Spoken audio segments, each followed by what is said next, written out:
Subhanallah, Kayseri itu pokoknya daerah paling beku di Iya, Turki. dingin. Oh, subhanallah, Saya dinginnya pernah luar biasa. sampai minus 22 derajat pernah. Tuh, minus 22. Iya. Kalau keluar langsung jadi batu es. Jadi tangisannya tangisan es nanti kalau nangisnya. Untung pas ke Turki nggak lagi galau, Ustaz. Iya, Kalau iya. lagi galau nangis pasti beku terus. Iya. Ya. Nah, jadi di Turki itu sempat masuk kuliah dulu. Waktu itu nggak sempet kuliah, Ustaz. Jadi kan normalnya kuliah di sana itu 5 atau 6 tahun. Untuk orang asing ya, untuk orang asing. Jadi waktu itu saya baru 1 tahun lebih, itu baru menyelesaikan Tomer di sana itu. Jadi Tomer itu apa? Tomer kursus itu bahasa Turki. Oke, ya. Ya, kursus bahasa Turki khusus untuk orang-orang asing. Gitu, baik yang mau belajar di sana kayak kuliah ataupun sekolah, ataupun yang misalnya mau kerja di sana gitu. Biasanya mereka belajar Tomer dulu kayak gitu sih.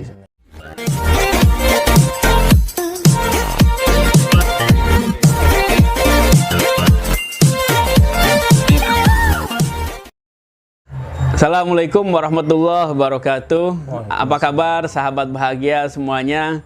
Insya Allah di hari Jumat yang penuh kebahagiaan ini kita senantiasa dirahmati Allah Subhanahu wa Ta'ala, dan yang paling penting satu, harus bahagia karena bahagia adalah hak segala bangsa.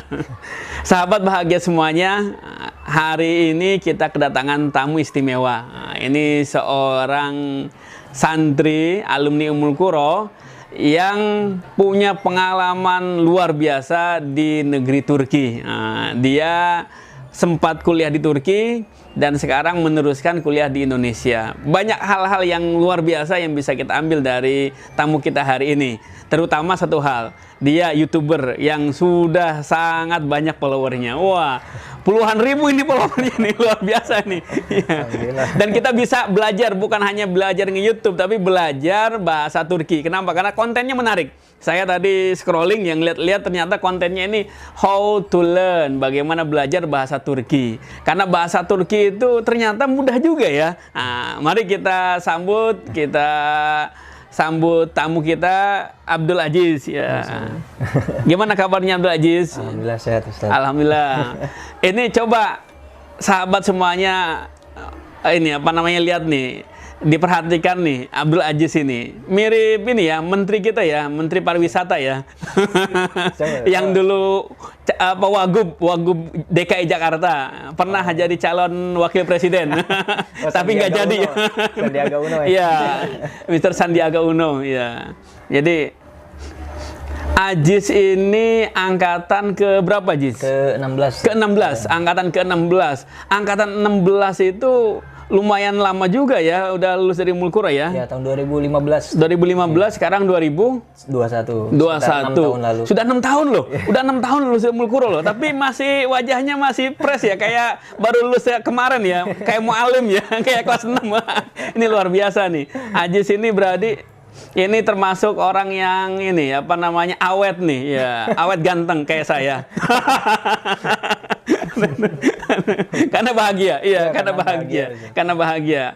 Kadang beban hidup itu membuat kita lebih tua kayaknya. Bisa jadi. Tapi kalau bahagia kita bisa lebih muda lagi, awet muda ya. Aziz, ngobrol-ngobrol Aziz nih. Aziz kan dulu sempat di Turki ya. Nah, sempat dapat beasiswa juga ya. Bisa cerita terkait dengan kehidupan dulu di Turki itu gimana, Aziz? Oke. Sebelum cerita waktu di Turkinya, mungkin saya cerita dulu prosesnya mungkin. Oh ya, boleh ya. Proses ke Turki itu seperti apa? Boleh ya. Waktu itu kelas 6 ya. Kalau di sini kan kelas 6, kalau di luar kelas 12 mungkin. Nah, kalau di sini kelas 6, waktu itu saya di kelas 6 IPA 1 ada pemanggilan dari kepala sekolah. Jadi ada nama-nama yang tercantum untuk ikut seleksi ke Turki waktu itu. Jadi kan di sini lebih liang ya. Itunya di pelatihannya di Dramaga waktu itu, di Dramaga Cantik gitu, di perumahan situ. Itu setiap minggu pasti keluar pondok. Gitu untuk belajar bahasa Turki. Jadi dilatih sebelum kita ke Turki. Akhirnya setelah lulus langsung ke Depok. Di Depok itu di mana itu, Jis? Di Depoknya itu dekat UI, nggak jauh dari UI. Di sekolah atau di asrama? Oh, di asrama. Seperti di mes gitu. Di mes, oh iya. Jadi di karantina untuk yang persiapan ke Turki itu. Jadi di sana belajar bahasa Turki lagi. kemudian belajar budayanya juga. Jadi biar kita istilahnya nggak kaget waktu datang ke Turki kayak gitu.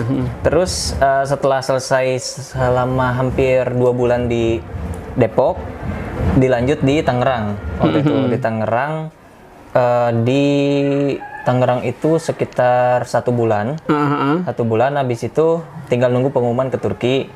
Yang waktu itu kan kita ngasih berkas segala macam untuk pendaftaran ke universitas di sana. Alhamdulillah, saya waktu itu diterima. Nah, langsung setelah itu berangkat bulan Agustus. Nah, ini mungkin mulai ceritanya ya. Pertama kali datang ke Turki itu seneng pastinya kan. Kapan lagi punya pengalaman ke luar negeri gitu kan. Apalagi Turki yang saya tahu waktu di Indonesia ini Eropa juga, kemudian dia punya 4 musim kayak gitu. Jadi di sana excitednya nunggu winter. Ya bisa main salju. Bisa main salju. Sahabat semuanya, ini perlu kita tahu juga ya. Why Turki? Kenapa Turki? Karena orang mengatakan Turki itu jantungnya dunia. Kenapa disebut jantung dunia? Karena dia itu ada di tengah-tengah ya. Konstantinopel itu di antara benua terbesar Asia, kemudian benua yang termaju Eropa ya. Kalau Asia itu terbesar benuanya, kemudian kalau Eropa termaju, dan Turki itu ada di tengah-tengahnya di sananya. Dan sejarah luar biasa. Kenapa? Karena di sana ada sebuah imperium terbesar di zamannya, yaitu Bizantium ya, Romawi Timur, dengan sebuah ibu kota yang sangat megah, sangat indah, terbaik di zamannya ya, paling indah, yang bentengnya juga paling kuat di zamannya, yaitu Konstantinopel. Makanya Turki itu spesial karena Rasul Shallallahu Alaihi Wasallam beliau sempat mengatakan bahwasanya sebaik-baiknya panglima adalah panglima yang menaklukkan Konstantinopel. Sebaik-baiknya pasukan adalah pasukan yang menaklukkan Konstantinopel. Kenapa? Karena saking luar biasanya Konstantinopel. Dan sekarang Konstantinopel sudah ditaklukkan. Dan Ajis ini termasuk penakluk Konstantinopel. Ya, kenapa? Karena pernah datang ke Turki, belajar di Turki dengan beasiswa ya. Dan di Istanbul ya, waktu itu sempat ya. Sempat di Istanbul 1 minggu. Setelah itu ke kota Ankara ya, ibu kota Turki Ankara itu ya. Kota Turki. Habis itu ke Kayseri. Saya di Kayseri. Wah, subhanallah. Kayseri itu pokoknya daerah paling beku di Turki. Dingin. Oh, subhanallah. Dinginnya luar biasa. Sampai minus 22 derajat pernah. Subhanallah. Minus 22. Kalau keluar langsung jadi batu es. Jadi tangisannya tangisan es nanti kalau nangis ya. Untung pas ke Turki nggak lagi galau, Ustaz. Kalau lagi galau nangis pasti beku terus. Nah, jadi di Turki itu sempat masuk kuliah dulu. Waktu itu nggak sempat kuliah, Ustaz. Jadi kan normalnya kuliah di sana itu 5 atau 6 tahun. Untuk orang asing ya, untuk orang asing. Jadi waktu itu saya baru 1 tahun lebih, itu baru menyelesaikan Tomer di sana itu. Jadi Tomer itu apa? Tomer kursus itu bahasa Turki. Ya, kursus bahasa Turki khusus untuk orang-orang asing. Gitu, baik yang mau belajar di sana kayak kuliah ataupun sekolah, ataupun yang misalnya mau kerja di sana gitu. Biasanya mereka belajar Tomer dulu kayak gitu sih sebenarnya. Dan pertama kali datang ke Turki itu di Istanbul, kesan pertamanya bersih. First impression ke Turki itu bersih banget gitu. Beda kayak misalnya kita pernah jalan-jalan di kota-kota besar kayak gitu ya, kita masuk ke pelosok-pelosok, mungkin masih ada ditemukan sampah-sampah di sana. Saya hampir nggak lihat gitu. Itu first impression saya sih waktu ke Turki gitu. Datang ke sana bersih banget kayak gitu. Kemudian orang-orangnya juga bisa dibilang ramah, ya bisa dibilang ramah juga, apalagi ke orang Indonesia gitu. Apalagi orang Turki yang pernah naik haji. Iya, betul. Ketemu orang Indonesia pasti mereka seneng kayak karena orang Turki itu seneng sama orang Indonesia yang pernah mereka temui waktu mereka menunaikan haji kayak gitu. Iya, betul. Jadinya orang Turki ke orang Indonesia itu cukup ramah sih. Iya, betul. Gitu. Dan di bandara ketika kita masuk imigrasi Turki, ngasih paspor Indonesia itu langsung Indonesia good. Nah, itu. Jadi mereka seneng sama orang Indonesia. Kenapa? Karena jamaah Indonesia itu jamaah terbesar ketika haji, dan orang-orang Turki itu pasti melihat mereka itu rata-rata sangat-sangat sopan dan sering menyapa orang Indonesia. Makanya orang Turki seneng sama orang Indonesia. Ya, silakan Ajis diteruskan, Jis. Ya, selain orangnya ramah-ramah ke sana, waktu pertama kali ke Turki itu yang saya rasakan waktu itu kan summer. Jadi baru ngerasain musim panas yang bener-bener kayak nusuk badan panasnya itu. Jadi hampir mimisan tiap hari selama 2 minggu pertama di sana mimisan terus. Berapa derajat kalau itu panasnya itu? Waktu itu di sana di Istanbul saya ngerasain 30-an 37 apa ya 38 gitu udah lumayan panas banget gitu. Betul. Karena di Indonesia ini kita nih sekarang nih kita kan udah mulai panas nih.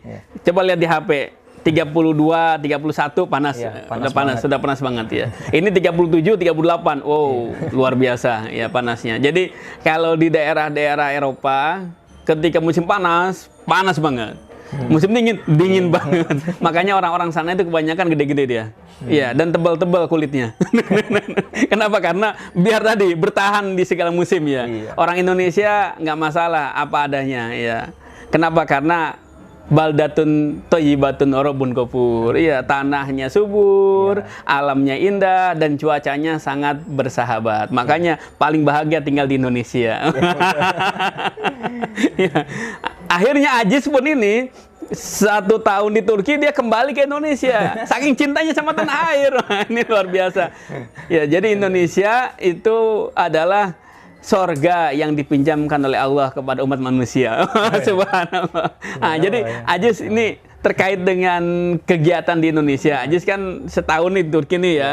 Selesai itu kemudian pulang ke Indonesia. Dan Aziz kuliah di salah satu perguruan tinggi di Bandung ya. Iya, di Bandung.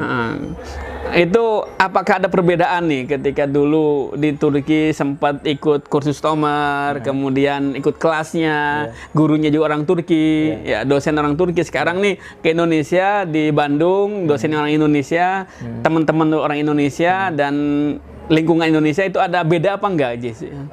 Beda banget gitu. Terlebih dulu waktu di Turki itu saya tinggal sama orang Turki. Jadi di apartemen itu semuanya orang Turki kecuali saya orang Indonesia sendiri. Jadi lucu sih sebenarnya, kayak 2 bulan 3 bulan pertama saya hampir kayak susah buat interaksi gitu. Paling kayak tahu buat makan kayak gitu, buat masak kayak gitu, paling percakapan dasar kayak menyapa kayak gitu mungkin ini.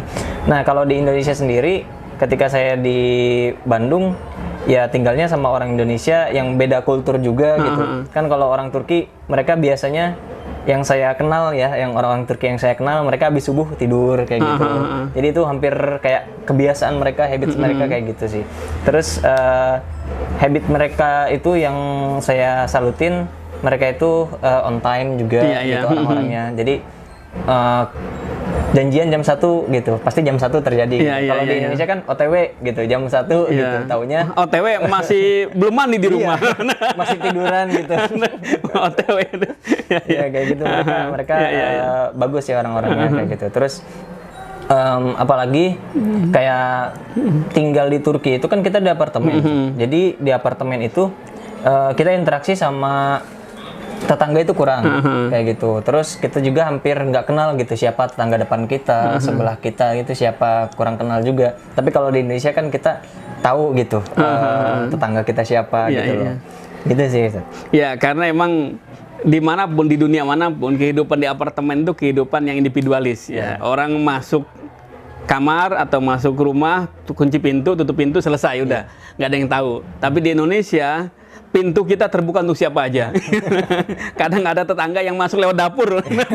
Ya ketok-ketok pintu depan nggak ada, akhirnya masuk lewat dapur. Itu saking ininya, guyubnya di Indonesia ya. Jadi setiap negara punya kelebihan dan kekurangan ya. Tentu kita sebagai traveler ya, orang yang hidup di berbagai macam negara, kita harus bijak mengikuti adat kebiasaan yang ada di sana ya. Jadi jangan sampai di luar negeri kita ujuk-ujuk nyelonong aja masuk ke rumah orang. Wah, ya saya. Bisa dituduh pencuri. Bisa dituduh pencuri. Kalau di rumah kita kan, di kampung kita biasa aja ya.